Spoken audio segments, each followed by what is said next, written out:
Hello मेरे प्यारे दोस्तों, गुड मॉर्निंग। मेरा नाम है दीपिका करायत। आप सभी का स्वागत है मेरे छोटे से मिनी ब्लॉग में। ब्लॉग की शुरुआत होती थी अपनी बिटिया रानी के साथ, और हमारे आंगन में अभी धूप वगैरह नहीं आई हुई थी, और सोमू भी सो के उठ के आ रही थी। फिर सोमू का यहाँ पर हो रहा था डांस। सोमू और सोमू की नानी ना बाहर आ जाते हैं सुबह सुबह, मतलब हमारी खोई खोई धूप आ जाती है ना, तो ये लोग बाहर आ जाते हैं धूप वगैरह सेकने के लिए। फिर यहाँ पर ना मेरा नहाना धोना हो गया था, मैंने जल्दी नहा लिया था। और आजकल की धूप ना गाइस इतनी खतरनाक हो रही है, जैसे कि मेरा जेठ के महीने में ना गर्मियों में पड़ती है धूप, ऐसी धूप लग रही है आजकल। और देख सकते हैं आसमान बिल्कुल साफ था, बिल्कुल भी बादल वगैरह नहीं थे। और सोमू बैठ कर पता नहीं क्या कर रही थी। उसके बाद यहाँ पर मैंने बनाई आज मेथी की सब्ज़ी, मम्मी ने बनाए चावल, और हम लोग बैठ गए थे खाना खाने के लिए। ये मेथी की सब्ज़ी ना मेरी सासू माँ बहुत टेस्टी बनाती है, लेकिन मेरे से ना उतनी टेस्टी नहीं बनी गाइस, मेरे से कड़वी कड़वी बन गई है। और दीदी लोग स्कूल गए हुए थे, तो मैंने, मम्मी ने और सोमू ने खाना था खाना। उसके बाद सोमू को नहला धुला के मैंने यहाँ पर बैठा दिया था चमचमाती धूप के साथ। और सोमू कर रही थी यहाँ पर रबर का खेल गाइस। मैंने इसके बाल सूखे नहीं थे ना, तो मैंने कहा कि तेरे बाल बनाऊंगी अभी, तो रबर का डब्बा रखा, तो उसके साथ खेल लगने लग गई। और मम्मी चली गई थी नीचे खेत में अपने खेत की गुड़ाई करने के लिए। मम्मी का लहसुन पालक धनिया वगैरह बहुत कुछ हो रखा है गाइस। उसके बाद सोमू ने लगाई अपनी नानी की बिंदी, और ये खाने लगी थी यहाँ पर केला। आज ताई जी आई हुई थी काफ़ी दिन बाद, मतलब 15 दिन बाद आई हुई थी ताई यार नीचे। तो मम्मी ने सभी के लिए चाय बनाई। हम ताई से ऐसी मजाक लगे थे, तो आप मोटे हो गए हो करके।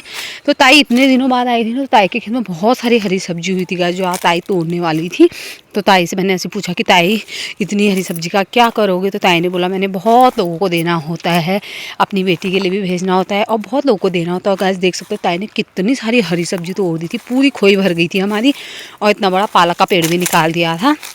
और यहाँ पर फिर मम्मी भी हेल्प करने लगी थी ताई की, पालक मतलब हरी सब्जी तोड़ने में, क्योंकि मम्मी और ताई ने फिर ऊपर मेरी मौसी के वहाँ जाना था। तो मम्मी ने कहा जल्दी जल्दी करो, क्योंकि मम्मी को भीमल भी काटना था, इसलिए मम्मी ताई की हेल्प करने के लिए चली गई थी। और ताई का ना पूरा 25 किलो का कट्टा होता है गाइस, ये कपिला पशु आहार का। तो ताई का पूरा भर चुका था ये वाला कट्टा, इसमें हम नहीं जा रहा था। तो ताई ने जो एक छोटा कट्टा लाई थी ना ताई जी, तो ताई जी ने ना उसमें डाला हरी सब्जी। देख सकते हैं इतनी हरी सब्जी का पता नहीं ताई क्या करने वाली थी। फिर यहाँ पर अम्मा मम्मी और ताई की बातें भी हो रही थी। मम्मी चली गई थी ताई जी के साथ, तो मम्मी ऊपर तक ताई का कट्टा भी लेके गई। और ताई जी लाई हुई थी यहाँ पर अम्मा के लिए साड़ी, क्योंकि ताई के पोते का बर्पण हुआ है 1-2 दिन पहले, अपने मेरे ब्लॉग में देखा होगा। तो ताई उसी की साड़ी लाई थी। मुझे तो ताई ने लिफाफा दिया था, ताई ने कहा तेरे लिए कपड़े नहीं लाई हूँ क्योंकि। और आज खाने में बनने वाला था हमारा भिंडी की सब्जी और पालक की सब्जी। सीज़न की पहली भिंडी खा रहे थे गाइस आज हम, और बहुत ज़्यादा महंगी हो रही है, 120 रुपये किलो भिंडी चल रही है गाइस।